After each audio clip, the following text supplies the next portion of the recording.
முதலாவதாக ஸ்ரீ சாரதா தேவியை நமக்கு சொந்தமாக்கி கொள்வது எப்படி? இந்த தலைப்பில் சுவாமி விமோக்ஷானந்தி மகாராஜ் அவர்கள் உரையாற்ற இருக்கிறார். மகாராஜ் அவர்களை மேடைக்கு வரும்படி அவருடைய திருவடிகளை வணங்கி கேட்டுக்கொள்கிறோம்.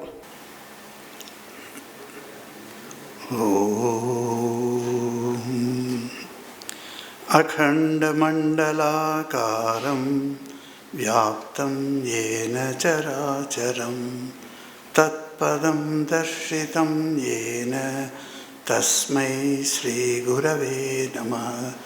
ஹரி ஓம். ஓம் நமோ பகவதே ராமகிருஷ்ணாய.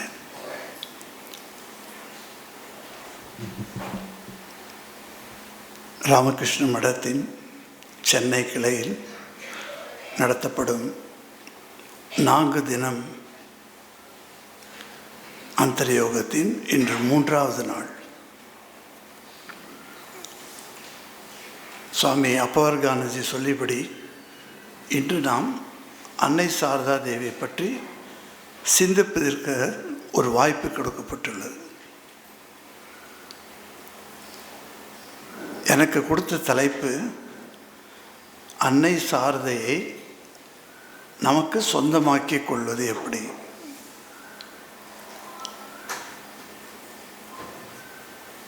இதுவரை நாம் படித்ததில் அன்னை சாரதையின் வாழ்க்கையில் ஒரு முக்கியமான ஒரு சில விஷயங்களை நாம் படித்திருக்கிறோம். அதில் அவைகளில் ஒன்று, அன்னை சாரதா தேவி யார் வந்தாலும் எந்த வேறுபாடும் இன்றி தனது குழந்தையாக, தனது மகனாகவோ மகளாகவோ பாவிக்கிறார். இந்த பாவித்தல் அன்னை பக்கத்திலிருந்து எல்லா குழந்தைகளையும், எல்லா உயிரினங்களையும் தனது குழந்தையாக பாவிக்கிறது. ஒரு சின்ன கதை சொல்லுவார் இல்லையா ராமகிருஷ்ணர். அந்த விநாயகர் ஏன் திருமணம் செய்து கொள்ளவில்லை என்பதற்கு ஒரு கதை. அந்த கதை எல்லாருக்குமே தெரிந்த கதை தான். அந்த பூனையோட முகத்தில் கீறல் வந்து விட்டது. அப்போ விநாயகர் சாப்பிட்றதுக்காக போயிருக்கார் அம்மா கிட்ட, பார்வதி கிட்ட. அப்போ பார்வதி அம்மாட்ட பேசிட்டு போது பார்வதியோட இந்த முகத்தில் ஒரு கீறல் தென்பட்டது. உடனே விநாயகர் கேட்டானா, யார் உனக்கு இந்த மாதிரி செஞ்சது சொல் அப்படின்னு கேட்டபோது, நீ தான்ப்பா பண்ண அப்படின்னு. நான் பண்ணேன்னா அப்படின்னு ஆச்சரியப்பட்டு போயிட்டார் விநாயகர்.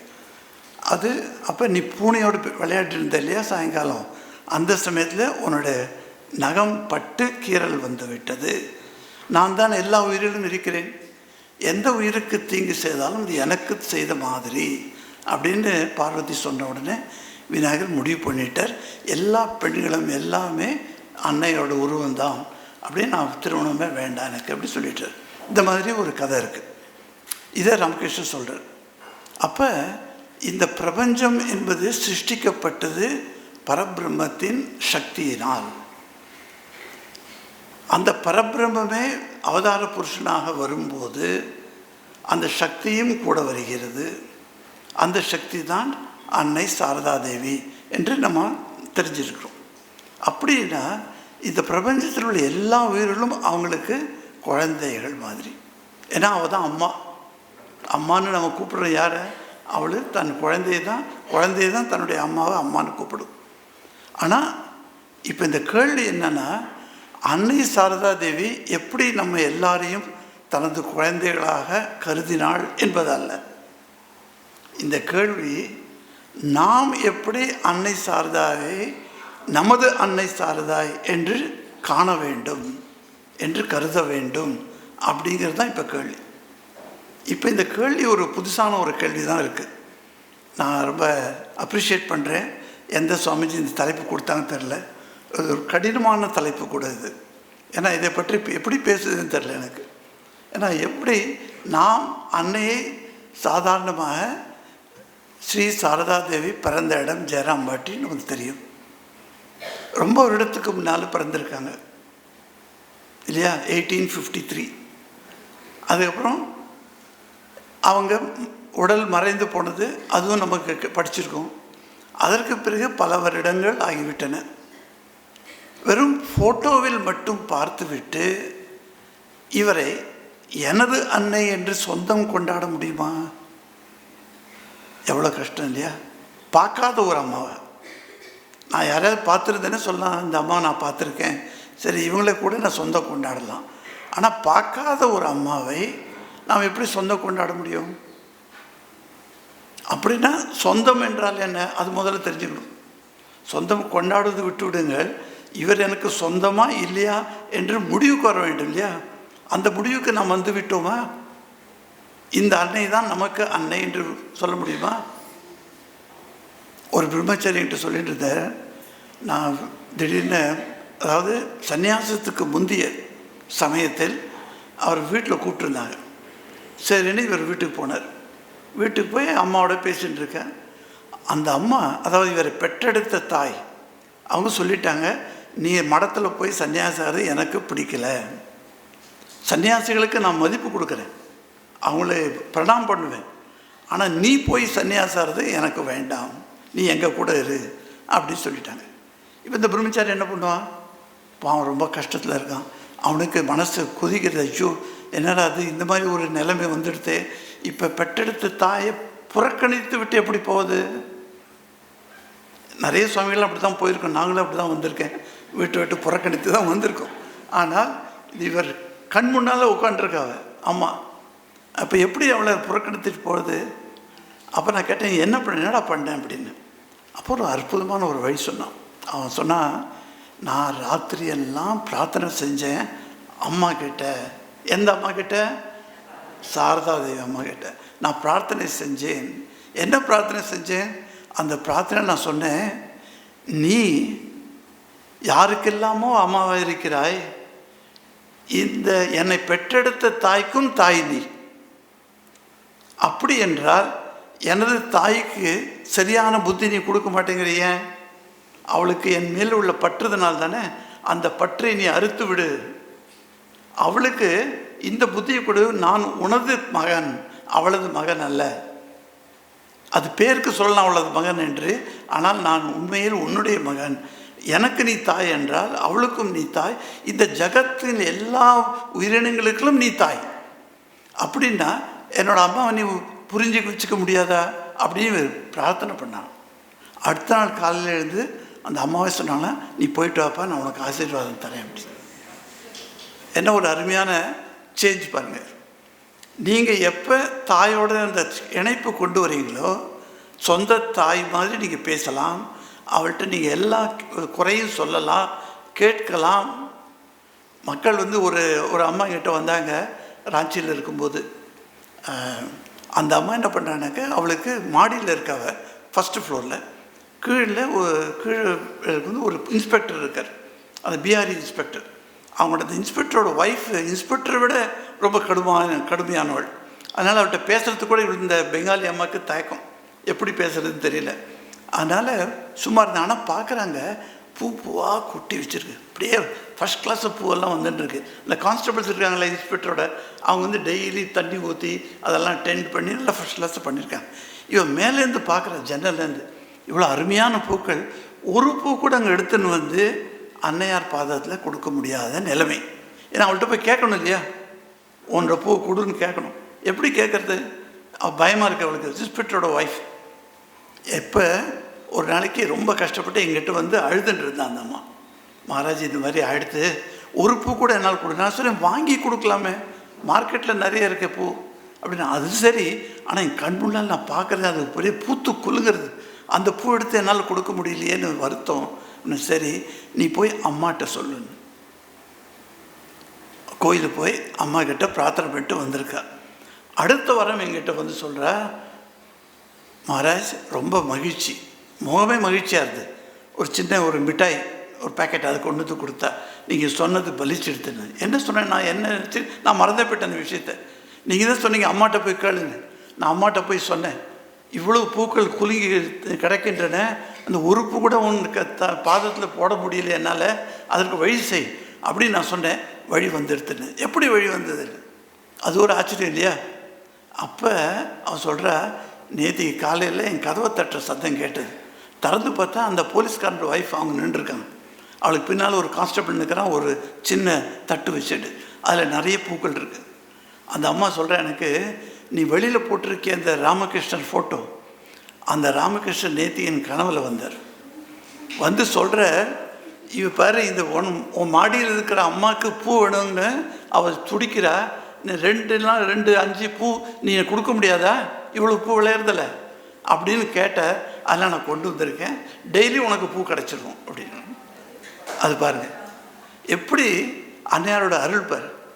அன்னையிட்ட போய் நீ கேட்டு கிடைக்கலன்னு ஏதாவது இருக்கா சொல்லுங்கள் பார்க்கலாம்.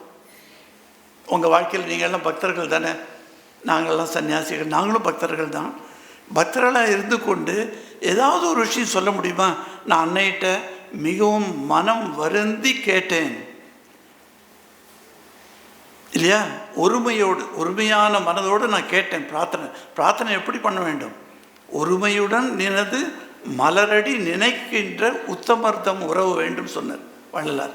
அது மாதிரி ஒருமையுடன், அந்த ஒன் பாயிண்டட் அட்டென்ஷன், அந்த ஒருமித்த மனதை கொண்டு வந்து நான் பிரார்த்தனை செய்தேன், அந்த பிரார்த்தனை கூடவில்லை என்று யாராவது சொல்ல முடியுமா? முடியாது.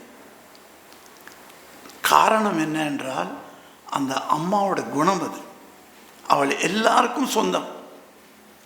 Mother is own and she is own to everybody.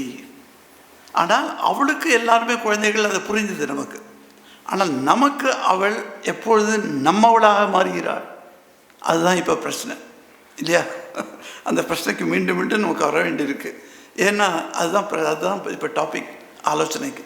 இப்போ பார்த்தோம்னாக்க, அம்மா நினச்சிக்கிறா நம்ம எல்லாரையும் குழந்தைகள் என்று. சொந்தம் கொண்டாட வேண்டும். நான் எப்படி அம்மாவை சொந்தம் கொண்டாட? இப்போ சொந்தம்னாக்க என்னன்னு ஒரு கொஞ்சமாக பார்க்கலாம். யாரை நாம் சொந்தம் என்று சொல்கிறோம்? இப்போ என்னோட குழந்தை விளையாடுறது வெளியில், அந்த குழந்தை வீட்டுக்குள்ளே நுழைஞ்சிடுது. என் குழந்தை விளையாட்டு முடித்து உள்ளே வந்து விட்டான் என்று நான் நினைக்கிறேன். பக்கத்து வீட்டு குழந்தை இன்னும் விளையாடி கொண்டிருக்கிறது தெருவில், அது வரல. எனக்கு அதை பற்றி கவலை இல்லை. நான் என் குழந்தை வந்தாச்சு இல்லையா, உள்ளே கூட்டின்னு போய் அதுக்கு சாப்பாடு போடுறதோ இதை பண்ணுறதோ கவனிக்கிறதோ அதில் நான் பிஸி ஆகிட்டேன். பக்கத்து வீட்டு குழந்தை விளையாடி கொண்டிருக்கிறது இன்னும் தெருவில், சாயந்தரம் ஆகிவிட்டது, என்னடா அது அவன் அம்மா வந்து கூட்டின்னு போலையே அப்படின்னு ஏதாவது ஒரு நிமிடத்துக்காக நாம் நினைக்கிறோமா? இல்லை, நினைப்பதில்லை. காரணம் என்ன? அது என் குழந்தை என்ற பாவம் இல்லை, அது பக்கத்து வீட்டு பெண்ணோட குழந்தை. அதற்கு நீ சொந்தம் கொண்டாட முடியுமா? அந்த குழந்தையை கூப்பிட்டு ஏதாவது கண்டிக்க முடியுமா? முடியாது. ஏன்னா அது சொந்தம் இல்லை. இந்த சொந்தம் பந்தம்னு சொல்கிறோம் இல்லையா, இது ஒரு இம்பார்ட்டன்ட் பாயிண்ட். இந்த சொந்தத்தை உலகியல் வாழ்வில் நாம் எல்லோருக்கும் சொந்தம் கொண்டாட முடியாது. அந்த சொந்தம் கொண்டாட வேண்டும் என்றால் அதற்கு ஒரு ஒரு பேசிஸ் இருக்கணும். அது என்ன பேசிஸ்? நான் யாரை சொந்தம் என்று சொல்ல முடியும்? எதனால் சொந்தம் என்று சொல்ல முடியும்? அது பேசிஸ் என்ன அப்படி பார்த்தோன்னா, உறவு என்று முறை இருக்கிறது. என்னோட உறவைத்தான் நான் சொந்தம் என்று சொல்ல வேண்டும். இப்போ நான் ரயில்வே ஸ்டேஷனில் உட்காந்துருக்கேன், நிறைய பேர் வந்திருக்காங்க. என்னோடய அப்பா அங்கே பார்க்குறேன், நான் உடனே ஓடி போய் அப்பா வா பக்கத்தில் உட்காத்தி வைக்கிறேன். காரணம் என்ன? என் அப்பா என்ற சொந்தம். இப்படி சொந்தம் என்றால்னா என்னுடைய உறவாக இருக்க வேண்டும். என்னுடைய உறவு இல்லாதவனை நாம் சொந்தம் கொண்டாடுவதில்லை. ஒரு பழைய பாட்டு இருக்குது, கண்டும் கண்டும் கலந்து சொந்தம் கொண்டாடுது அப்படின்னு ஒரு பாட்டு இருக்குது. அது ரொமான்டிக் பாட்டாக இருக்கலாம், ஆனால் அதில் ஒரு இம்பார்ட்டன்ட் ஒரு விஷயம் இருக்குது. அந்த விஷயம் என்னன்னு பாருங்கள், அது ரொம்ப ஆச்சரியமாக இருக்கும். அந்த விஷயம் என்னென்னா, கண்ணும் கலந்து சொந்தம் கொண்டாடுது. இந்த கலப்பு இருக்கு இல்லையா, இதுதான் காதல் என்று சொல்லிடுவோம். காதலாகி கண்ணீர் கசிந்து உருகி என்று பாட வேண்டும். அப்படின்னா கடவுள்கிட்ட கூட காதல் வேண்டும். அது எதற்கு காதல் என்ற வார்த்தையை யூஸ் பண்ணாங்க? என்னடா அது, ஒரு ஆணும் பெண்ணுக்கும் நடக்கக்கூடிய ஒரு விஷயத்தில் காதல் என்ற சொல் சரியாக படுகிறது நமக்கு. ஆனால் எனக்கும் கடவுளுக்கும் காதல் என்று சொல் இப்படி சரியாக பயன்படும் என்று நாம் யோசிக்கலாம். காரணம் என்னன்னா, இந்த காதலில் தான் இரண்டு பக்கமும் சேர்ந்து இரண்டு பக்கமும் இருவரையும் சொந்தம் கொண்டாட வைக்கிறது. அதனால இந்த காதல்னு இந்த வார்த்தையை யூஸ் பண்ணியிருக்காரு. இந்த காதல் இல்லைனாக்க, கடவுளிடத்தில் நான் காதல் கொள்ளவில்லை என்றால் அவர்களிடத்தில் எனக்கு சொந்தம் இல்லை. நான் அவர் எப்படி எடுத்துப்பேன்? தொமேவ மாதா ச பிதா தொமேவ தொமேவ பந்துச்ச சகா தொமேவ தொமேவ வித்யா திரவிணம். பொருள் கூட, பணம் கூட அவர் தான். தொமேவ திரவிணம் தொமே. நிறைய பேர் பிரணாமி கொடுப்பாங்க.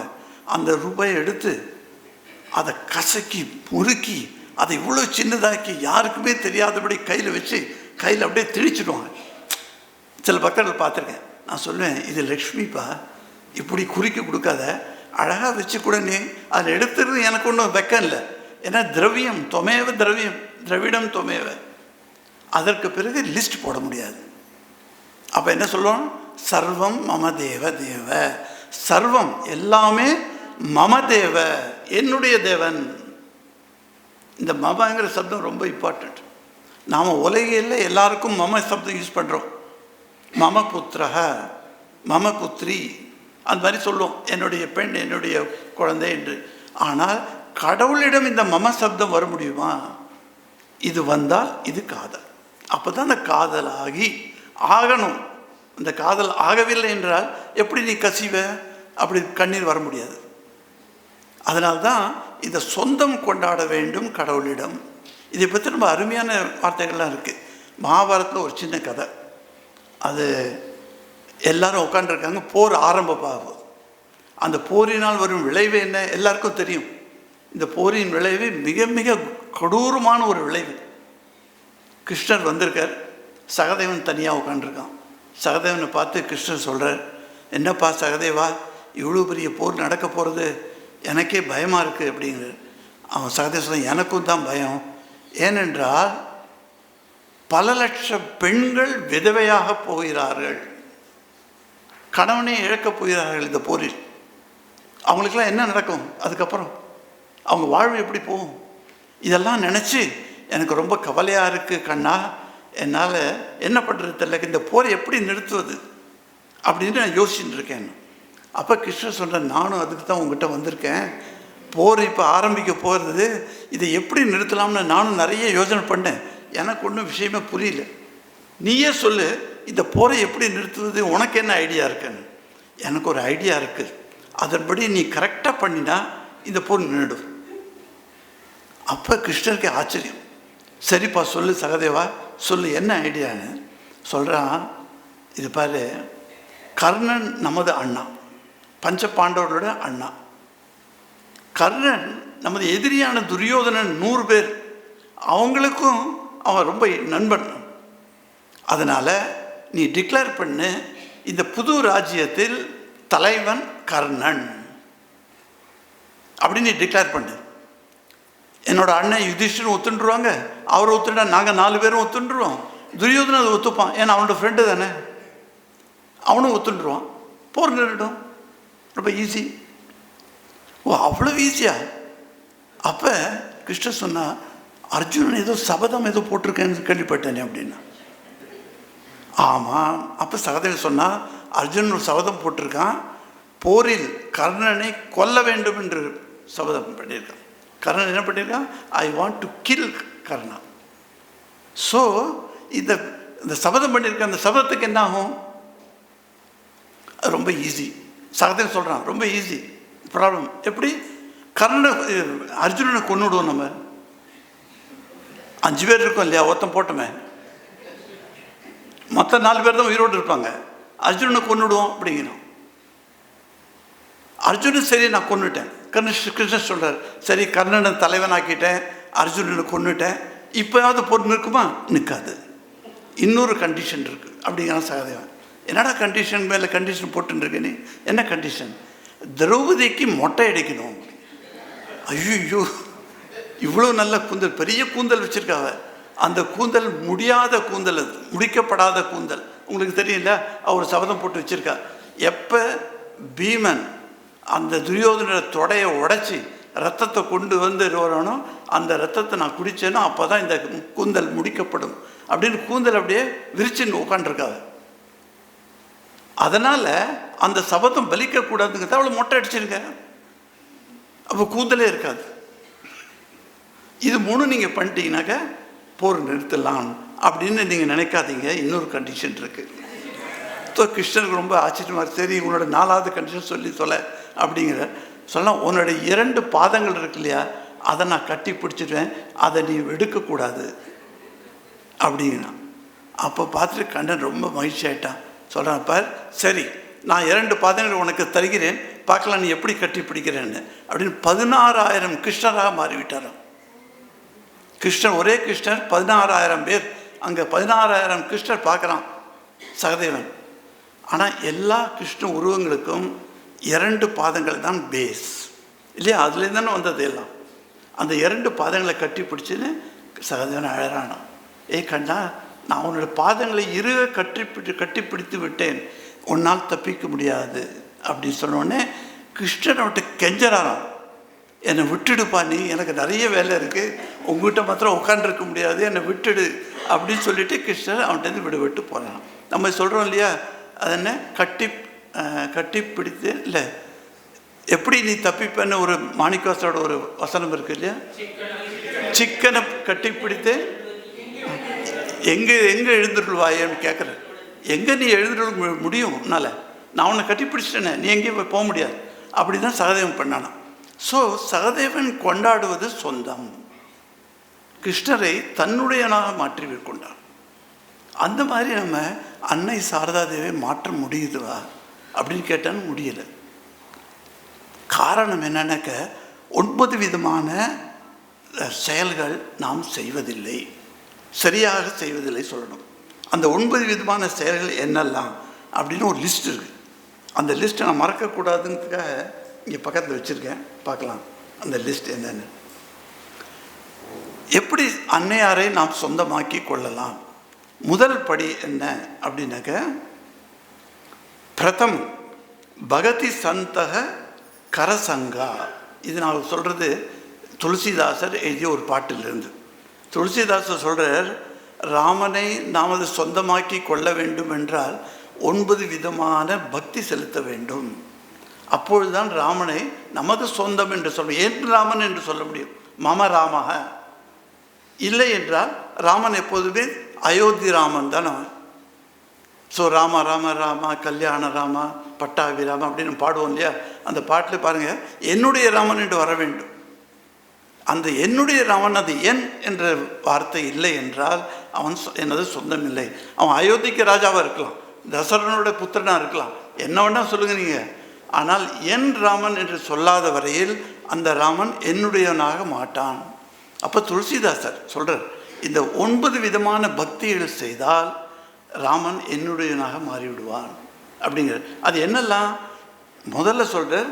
ஃபஸ்ட்டு இந்த சாது சங்கம், அதாவது சந்த் என்றால் சாதுக்கள், சாதுக்களுடைய சங்கம் வேண்டும் நமக்கு. சாது சங்கம் இல்லாமல் தேர் ஆர் 9 ஸ்டெப்ஸ். 2 பேர் வந்திருக்காங்க, ஒரு அம்மா அயர்லாண்ட்லேருந்து, இன்னொரு அம்மா பெங்களூர்லேருந்து. 2 பேருக்கும் தமிழ் தெரியாது, அதனால் நடுவில் இங்கிலீஷ் வார்த்தை சொன்னீங்கன்னா நாங்கள் புரிஞ்சுன்றோம் சொல்லியிருக்காங்க. So I am telling them. So there are 9 steps to make holy mother our own on the basis of Tulsidas Ramcharit Manas.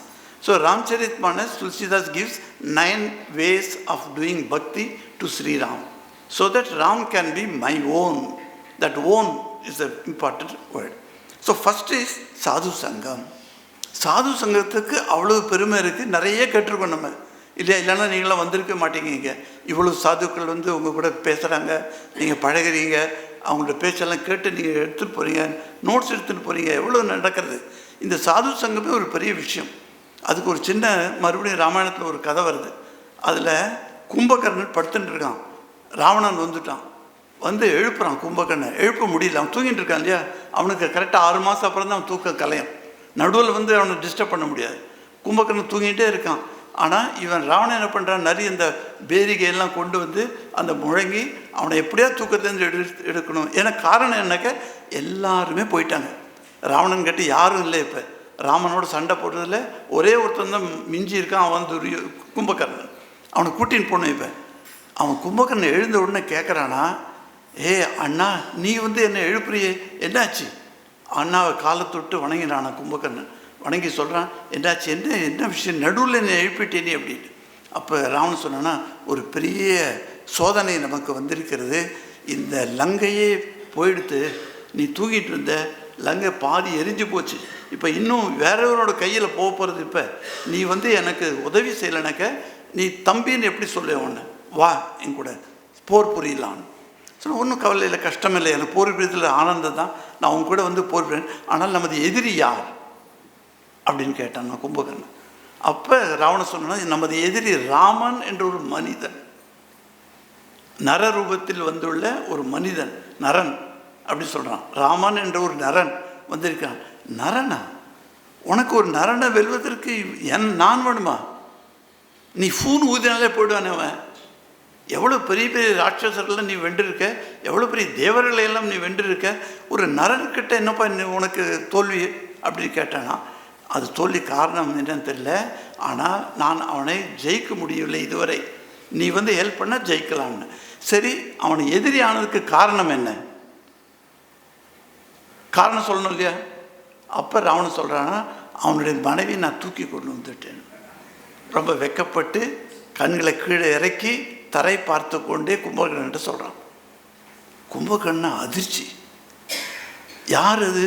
Raman. ராமன்னு பேர் சொல்லி, ராமன் உனக்கு யார் தெரியுமா? சாட்சாத் விஷ்ணு பகவான். அவர் ராமனாக வந்திருக்கிறார். அவருடைய மனைவி சாதாரண மனைவி இல்லை, அவள் மகாலட்சுமியே வந்திருக்காங்க. அந்த மகாலட்சுமி மேலே உனக்கு ஆசையா? ஐயோ, பெரிய தப்பு பண்ணிட்ட நீ, இப்போவே கொண்டு போய் அவளுக்கு திருப்பி கொடு. அவன் கூட போர் செய்யாதே, அவன் மகாவிஷ்ணு அப்படின்னு சொல்கிறான். இவன் புத்திமதி சொல்கிறான். புத்திமதி கேட்டால் ராவனுக்கு கோவம் வந்துடுத்தான். உடனே வாழை உருவி, ஹே கும்பகர்ணா, எனக்கு புத்திமதி தேவையில்லை, நீ இப்போ எனக்கு உதவி செய்கிறாயா இல்லையா போரில்? இல்லை என்றால் இப்பொழுதே உன்னை கழுத்து அறுத்து விடுவேன். அண்ணா தானே கேட்கணும், தம்பிக்கு கேட்கணும். அப்போ கும்பகர்ணன் சொன்னானா, உன் கையில் சாவதை விட அந்த ராமன் கையில் சாவது மேல் அப்படின்னு போருக்கு வரான். அவன் ராமன் கையில் தான் கடைசியில் கும்பகர்ணன் செத்து போகிறான். ஸோ இதை சொல்லும்போது அப்போ ராமன் அந்த ராமனை தன்னவனாக்கி கொள்வதற்காக இதை பற்றி பேசுகிறோம். அவன் எப்படி தன்னுடைய அண்ணாவாக இருந்தாலும் கூட அவனுக்கு உதவி செஞ்சான். அது காரணம் என்ன அப்படின்னாக்க, அப்போ தான் துளசிதாசர் சொல்கிற, அந்த கும்பகர்ணன் தூங்கி கொண்டிருந்த ரூமில் கதவுகள் திறந்து வைக்கப்பட்டிருந்தன, ஜன்னல் இருக்குல்லையா, அதெல்லாம் திறந்து இருக்கு. அங்கே தேவரிஷி நாரதர் உலாவின்றிருந்தார். அவர் மீது பட்ட தென்றல் காற்று அந்த ஜன்னல் வழியாக உள்ளே நுழைந்து கும்பகர்ணனை தழுவியது. கும்பகர்ணனை தழுவினுடன் அவன் மனசெல்லாம் மாறிடுது. அவ்வளோ நல்லவன் ஆயிட்டான். அப்படின்னா ஒரு சாதுவோட உடலில் பட்ட ஹவா, அதாவது காற்று உங்கள் உடம்பில் பட்டதுன்னா உங்கள் மனமே மாறுதும் என்றால் அது எவ்வளோ பெரிய சத்சங்கம் இல்லையா? அந்த சத்சங்கம் நீங்கள் எல்லாம் செஞ்சுட்டுருக்கீங்க, எவ்வளோ காற்று பட்டிருக்கு உங்கள் மேலே, ஞாபகம் வச்சுக்க. அதனால் சத்சங்கத்துக்கு அவ்வளோ பெரிய மகிமா. அந்த சத்சங்கம் செய்ய வேண்டும் என்று முதலில் சொல்கிறார். இரண்டாவது சொல்கிறார் தூசரி, ரெண்டாவது ரதி மம கதா பிரசங்கா. இரண்டாவது என்ன என்றால், என்னுடைய கதைகளில் ராமன் சொல்கிறான். இது ராமன் என்ன சொல்கிறான்? என்னுடைய கதைகளில் விருப்பம் உள்ளவர்களாக இருக்க வேண்டும். இப்போ அன்னையை சொந்தப்படுத்துவது சரி, சத்சங்கத்தை நம்ம வந்துட்டோம், சாதுக்கள்லாம் பார்த்துட்டோம், பழகிட்டோம், ஓகே, முடிஞ்சதா கதை இல்லை. அப்படி சொந்தமாகலை அம்மா சொந்தமாக எப்படி ஆகுனாக்க, அவளுடைய கதைகளில் உங்களுக்கு விருப்பம் இருக்கிறதா, ஆசை இருக்கிறதா, கேட்க ஆசை இருக்கிறதா. நீங்கள் நிறைய பேர் யூடியூப்பில் பார்ப்பீங்க, நிறைய விஷயம் பார்க்குறீங்க இல்லையா? இந்த யோகம் பார்க்கலாம், அது பார்க்கலாம், இது பார்க்கலாம், நிறைய விஷயம் வருது அதில். ஆனால் அன்னையாரை பற்றி உள்ள கதைகளை நீங்கள் பார்க்கிறீர்களா? Are you interested to listen to holy mother? That is the second point. Interest வேணும். ஹோலி மதர் பற்றி தெரிஞ்சுக்கணும், ஹோலி மதரோட புத்தகத்தை படிக்கணும், ஹோலி மதர் பற்றி சிந்தனை செய்யணும். அவரை பற்றி தெரிஞ்சதற்கு உங்களுக்கு தெரிவதற்கு அவா வேணும். ஒரு போர்டு போட்டோம், இந்த மாதிரி இது சுவாமிஜி ஹோலி மதரை பற்றி பேசுவார், நீங்கள் வரீங்களா? அன்னைக்கு கேட்பதற்கு உங்களுக்கு விருப்பம் இருக்கிறதா? அந்த விருப்பம் இருந்தால் second step you have come. So you have made holy mother your own in second step, not even after 9th only she will be yours, but 2 steps are done. Teesra, what is the third one? குருபத பங்கஜ சேவா தீஸ்ரீ. மூணாவது என்னென்றால் குருபத பங்கஜ, அதாவது தாமரை மலர்கள் போல உள்ள குருவின் பாதங்களுக்கு சேவை. இப்போ நீங்கள் கேட்கலாம், குரு எங்கேயோ போயிட்டாரியா, எப்போ ராமகிருஷ்ண லோகத்துக்கு போயிட்டார் அப்படின்னு நீங்கள் நினச்சிங்கனாக்கா குருவை பற்றி சரியாக உங்களுக்கு தெரியவில்லை. குரு சக்தி என்பது மாயமானது கிடையாது, அது மறைவதில்லை. குரு சக்தி உங்களுக்கு மந்திரம் கொடுத்த போது அந்த மந்திரத்தினூடே அந்த சக்தியும் வந்திருக்கிறது. அதை புரிஞ்சுக்கணும். அப்போ தான் அந்த குரு சக்தி எங்கிட்ட எப்பொழுதும் இருக்கிறது என்ற உணர்வு வரும். நீ வெறும் மந்திரம் மாத்திரம் கிடைத்த நீங்கள் யோசிச்சிங்கன்னா அப்படின்னா குரு உங்ககிட்ட இல்லைன்னு அர்த்தம். குரு எங்கிட்ட இருக்காருன்னு எப்படி தெரியும்? அந்த மந்திரத்தோடு அந்த சக்தி கொடுத்தார் இல்லையா, அந்த சக்தியும் எங்ககிட்ட இருக்குது. அதனால் குரு எங்கூட எப்போவுமே இருக்கார் அப்படின்னு அர்த்தம். ஸோ தஸ்மை ஸ்ரீ குருவே நமஹ, அந்த குருவை நாம் வணங்குகிறோம். அந்த குரு பக்தி வேணும். இப்போ இந்த குருவுக்கு சேவை எப்படி செய்வது? குரு உடலில் இல்லை, அவர் எப்போ மறைந்து விட்டார், அவருக்கு சேவை எப்படி செய்யுது? அப்போ குருவின் சிஷ்யர்கள் இருக்கிறார் இல்லையா, அவர்களுக்கு சேவை செய்தால் குருவிற்கு சேவை செய்த மாதிரி. அதனால தான் பக்தர்களை சொல்லுவோம். நம்ம வீட்டுக்கு நம்ம ஒரு ராஞ்சியில் ஒரு பக்தர் இருந்தார். அந்த அம்மாவோட பிள்ளை நம்ம மடத்தில் ஜாயின் பண்ணி சாது ஆகிட்டான். பொண்ணு சாரதா மடத்துக்கு போய் அங்கே சன்னியாசி ஆகிட்டேன். 2 குழந்தைகள், 2 பேருமே கொடுத்துட்டான் அந்த அம்மா. So both of them become one ton and one swami. So அந்த அம்மா என்கிட்ட சொல்லுவா, மகாராஜ் இவங்க 2 பேரும் போன பிறகு என்னோடய உறவினர்கள்லாம் வந்தாங்க. ஸோ என்னடா அது 2 குழந்தைகள் 2 குழந்தைகள் கொடுத்துட்டியே, தப்பு இல்லையா? கடைசி காலத்தில் உன்னை யார் காப்பாற்றுவாங்க? அப்போ இந்த அம்மா சொன்னாலாம், ஏன் என்று மற்ற குழந்தைகள் இருக்காங்களே அப்படின்னாங்க. ஸோ எல்லா சுவாமிகளையும் அவர் தன்னோட குழந்தைகளாக பாவித்து ஆசிரமத்துக்கு டெய்லி ஏதாவது பண்ணி கொண்டு வருவாங்க, சாப்பாடு வந்து ஹெல்ப் பண்ணுவாங்க. குழந்தைகளுக்கு சேவை தான் என்னுடைய சேவை அப்படி சொல்ல. அப்போ என்ன பாருங்கள், நாங்கள்லாம் அவளுக்கு பிறக்கலை, ஆனாலும் எங்களை தன் குழந்தையாக பாவித்து சேவை செய்கிறா இல்லையா, அதுதான் குரு சேவான்னு சொல்லுவோம். இப்போ நீங்கள்லாம் வரீங்க, இங்கே வல்ல மகாராஜுக்கு சேவை செய்தால் அதுதான் குரு சேவா.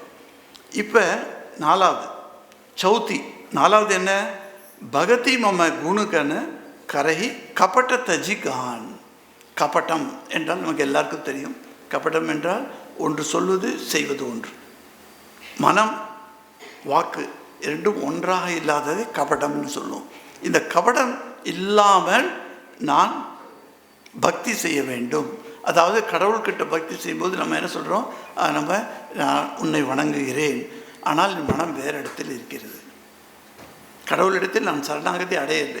சரணடைகிறேன் சரண்யே திரையம்பகே கௌரி அப்படின்னு நம்ம சொல்கிறோம். நீ உன்னிடத்தில் சரண் புகுவதற்கு ஏற்றவள் நீ சரண்யே, உன்னிடத்தில் நான் சரணடை விரும்புகிறேன், ஆனால் மனம் வேற எங்கேயோ செல்கிறது. இதற்கு கபட்டம் என்று சொல்லுவோம். கபட்டம் இல்லாத பக்தி ஒன்று வேண்டும். இது 4வது. 5வது என்ன? மந்திர ஜாப மம திருட விஸ்வாசா. 5th point, you do japa with vishwasa, with faith. அப்படின்னா என்ன? நாங்கள்லாம் ஃபெய்த் இல்லாமல் ஜபம் செய்கிறோம் இவ்வளோ நேரம். ஆமாம், ஃபெய்த் கிடையாது, நமக்கு ஃபெய்த் இல்லை.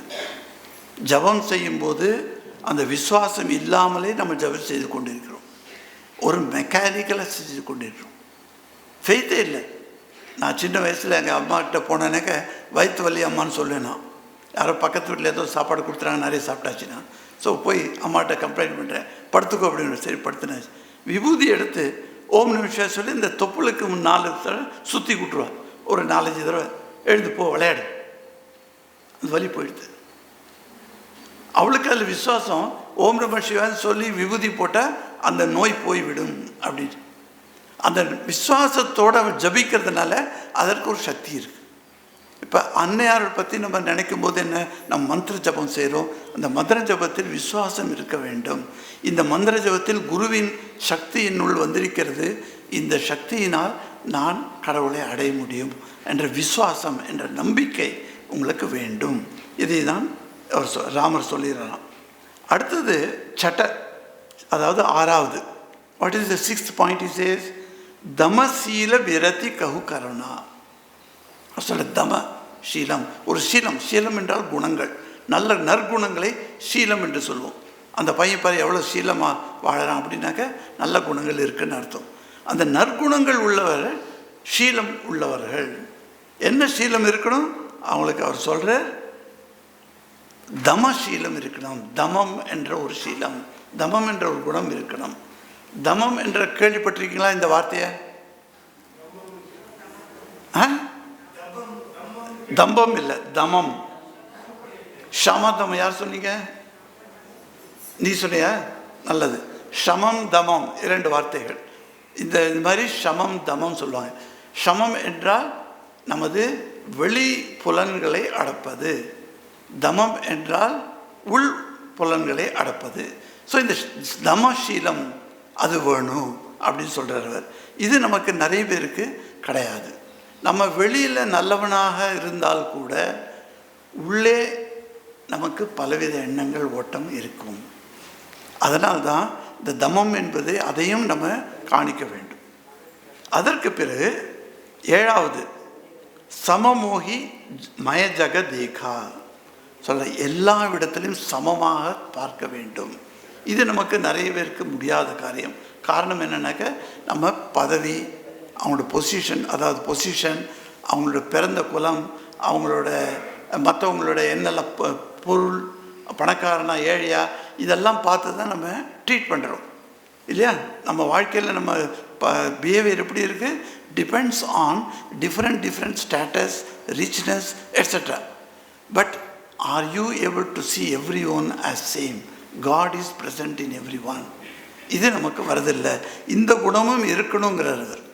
இதை தவிர இப்போ சொல்கிறது என்னன்னாக்க, அடுத்தது 8வது ஜதா லாப சந்தோஷா, கிடைத்ததில் திருப்தி அடைய வேண்டும் அப்படிங்கிறது. இதை பற்றி நம்ம நேற்றுக்கும் இந்த நேற்றுக்கும் நிறைய சுவாமிகளை பேசினாங்க.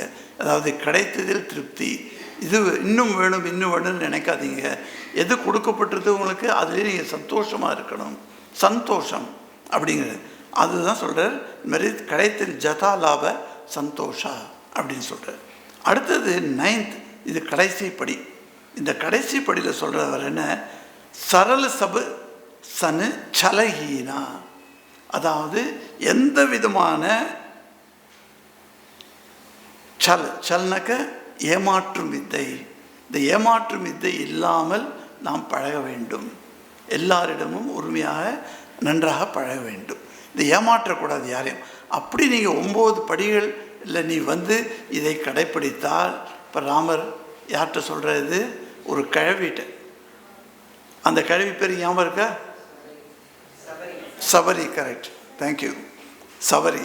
சபரிட்ட சொல்கிற, இந்த 9 குணங்களையும் நீ கொண்டு வந்தால் நான் உன்னுடையவனாகி விடுவேன் அப்படின்னு. அப்போ தான் சபரிக்கு ஞானம் வருது. சபரி ராமர் மேலே ரொம்ப பக்தி கொண்டவன். ஆனால் அவருக்காக இந்த நாவல் பழம்லாம் எடுத்து வச்சுருக்காங்க. அப்படி இருந்தால் கூட பழம் கொடுத்து சாப்பாடு போடலாம், அது வேறு விஷயம். ஆனால் என்னுடைய ராமன் என்ற நினைவு அவளுக்கு இல்லையே. அந்த என்னுடைய ராமன் என்ற நினைவு வந்தபோது தான் அவளுக்கு மோட்சம் கிடைக்கிறது என்று ராமாயணம் சொல்லுகிறது. அவள் விஷ்ணு லோகத்துக்கு போகிறாள். அவள் அந்த மாதிரி இந்த என்னுடையது, என்னுடைய அம்மா, இந்த அம்மா என்னுடைய எப்படி நினைக்கிறேனே. ஒரு சின்ன விஷயம், ஒரு பாரதி பிராணா மாதாஜின்னு ஒரு அம்மா இருந்தாங்க. அவங்க ஜாயின் பண்ணுறதுக்கு முன்னால் இது நடந்த விஷயம். பனாரஸில் அந்த அம்மா தங்கியிருக்காங்க. அவரோட ஃப்ரெண்ட்ஸோடு சேர்ந்து பனாரஸ் நம்ம மடத்தில் கேதார் பாபா வந்திருக்கார். அவரோட பெரிய ஞானி. அவர் ஒரு கிளாஸ் நடத்துகிறார். அந்த கிளாஸுக்கு எல்லோரும் போவாங்க. இவளையும் கூட்டிகிட்டு போகணும். எல்லோரும் போகிறாங்க. அப்போ எல்லாம் எல்லோரும் டைம் ஆகிடுது. மற்ற பெண்கள்லாம் வந்துட்டாங்க. இவளை கூப்பிட்றாங்க, வா அப்படின்னு கூப்பிட்றாங்க. அப்போ அந்த சமயத்தில் அவன் சன்னியாசினியாக ஆகவில்லை. அதுக்கு முன்பு அவளை கூப்பிடுறேன். அவள் சொல்கிறா, என் வீட்டில் பெருக்கிற வேலை இருக்குது, துப்புரவு செய்கிற வேலை இருக்குது, அந்த வேலை இன்னும் முடியலையே, நான் இப்போ வர முடியாது அப்படின்னு. அது பெருக்கி துப்புரவு செய்கிறதெல்லாம் அப்புறம் கூட செஞ்சுக்கலாம் வா நீ. ஏன்னா அவர் அப்புறம் பேச மாட்டாரே, இன்றைக்கி அவரோட கிளாஸ் இருக்குது, போகலாம் வா. அவர் சொல்கிற, மாட்டேன். ஏன் மாட்டேன் சொல்ல, இந்த விளக்குமாறு எடுத்து நீ அதை அதாவது சுத்தம் செய்கிறத அப்புறம் கூட பண்ணிக்கலாமே அப்படின்னு இவங்க காரணம் சொல்கிறாங்க. அந்த அம்மா சொல்கிறாலாம், முடியாது.